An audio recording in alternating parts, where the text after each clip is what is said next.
Hamlet, Act 3, Scene 1, Hamlet's to be or not to be soliloquy. Hamlet, asked to take revenge by the ghost, has not done so. Instead, he has formulated a plan to try and catch Claudius, to catch the conscience of the king, through a play, The Murder of Gonzago. The soliloquy takes place shortly before the play. We assume the play is going to take place that night. This is sometime during the day. He's alone again, or at least he thinks he's alone. Actually, he's being watched carefully by Claudius and Polonius. Ophelia has been loosed to him, but he doesn't see her at this point. He doesn't see her until the last 3 lines of the soliloquy. Then he catches her, and his mood shifts immediately. So Hamlet again is doing what he has done in his previous soliloquies. He is thinking aloud. He is trying to figure things out. He is less emotional, I think, in this soliloquy than he has been before. I think his mind is more focused. He's a little calmer. And so he begins with a question: to be or not to be? That is the question. Now, that's kind of an odd thing to say. One would know immediately to be or not to be, especially if one's speaking aloud. But what this does is that it buys you a little bit of time if you're actually trying to figure something out. To be or not to be, that is the question. And his mind is moving just like this the entire time. You come to a colon. This question sets up the entire speech. The entire speech is an argument. It's an argument that goes back and forth. It's also a method of discovery. It ends in 2 conclusions. When he comes to the 2 thuses, he's come to a conclusion about what it is that he thinks about these terrible questions of murder and suicide. There's a French writer by the name of Albert Camus.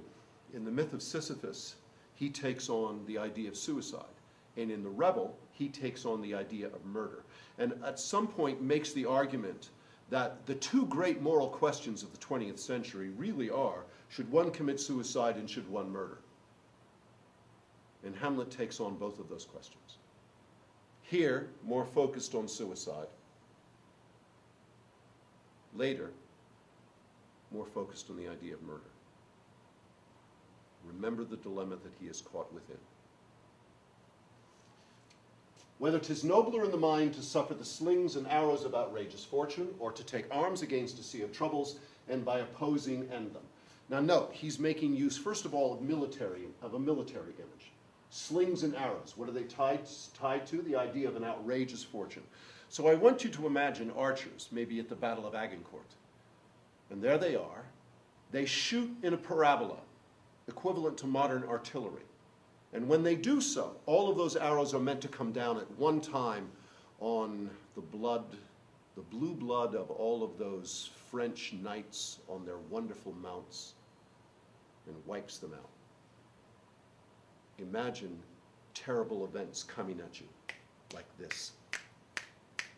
You have no control over them whatsoever. And you have these pellets coming from the slings, size of 50 caliber bullets coming at you all at the same time.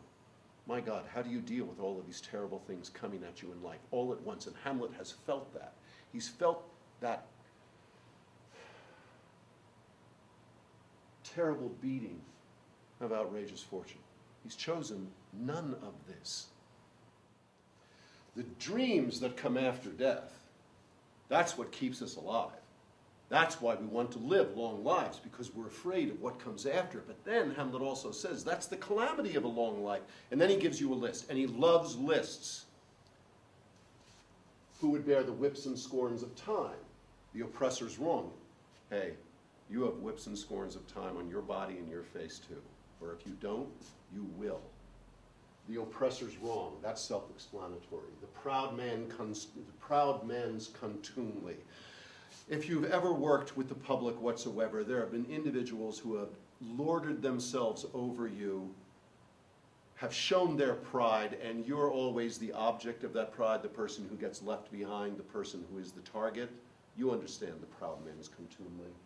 The pangs of despised love, unrequited love. You fall in love, you see her from afar. And she doesn't know you bloody exist. The law's delay, the insolence of office. Think of any number of politicians who, once they're elected, think that they have been touched by the gods and therefore can do whatever they wish. And the spurns that patient merit of the unworthy takes. And what are your options? Well, why put up with all of that when all of a sudden you can make your quietus with a bear bodkin? You take that stiletto, you hold it to your throat, and it's over. It's over. Except remember, in his first soliloquy, he says the everlasting has fixed his canon against self-slaughter, so it cannot be over. And so what's left as a result of that? You grunt and you sweat under a weary life, because there's something after death that you dread.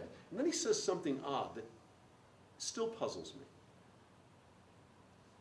The life after death is an undiscovered country from whose bourne or boundary no traveler returns. Well, he's seen a traveler who has returned from that country.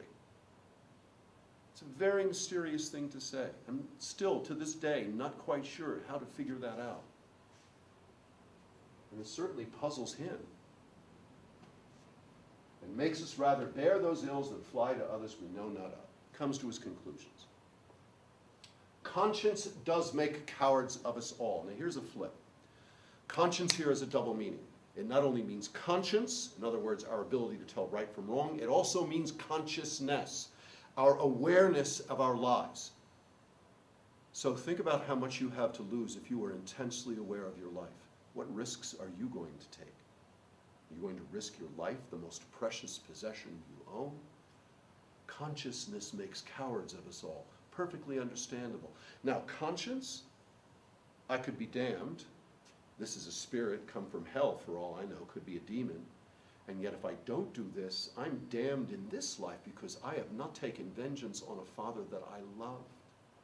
I have not taken vengeance for a father that I have loved, who was murdered by Claudius. Conscience is making a coward of me. Should I kill murder? Should I commit murder? Should I kill? Should I do these things?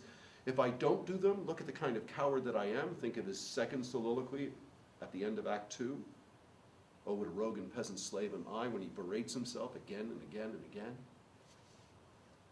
And thus the native hue of resolution, the rich red color of one's face when one is resolved to act.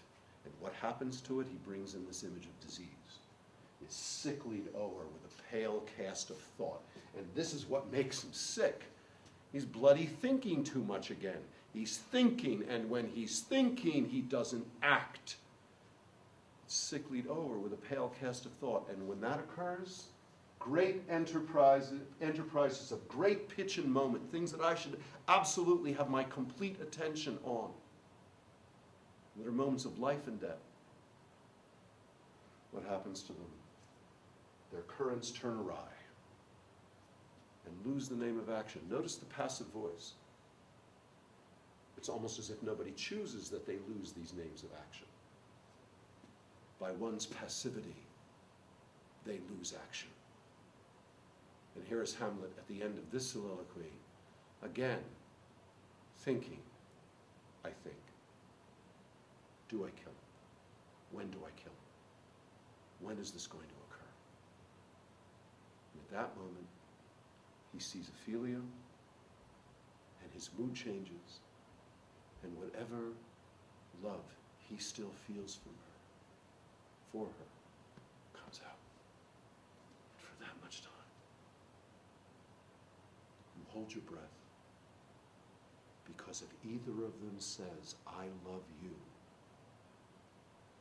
the play changes. Just the way it could have in the closet scene, when neither of them speak.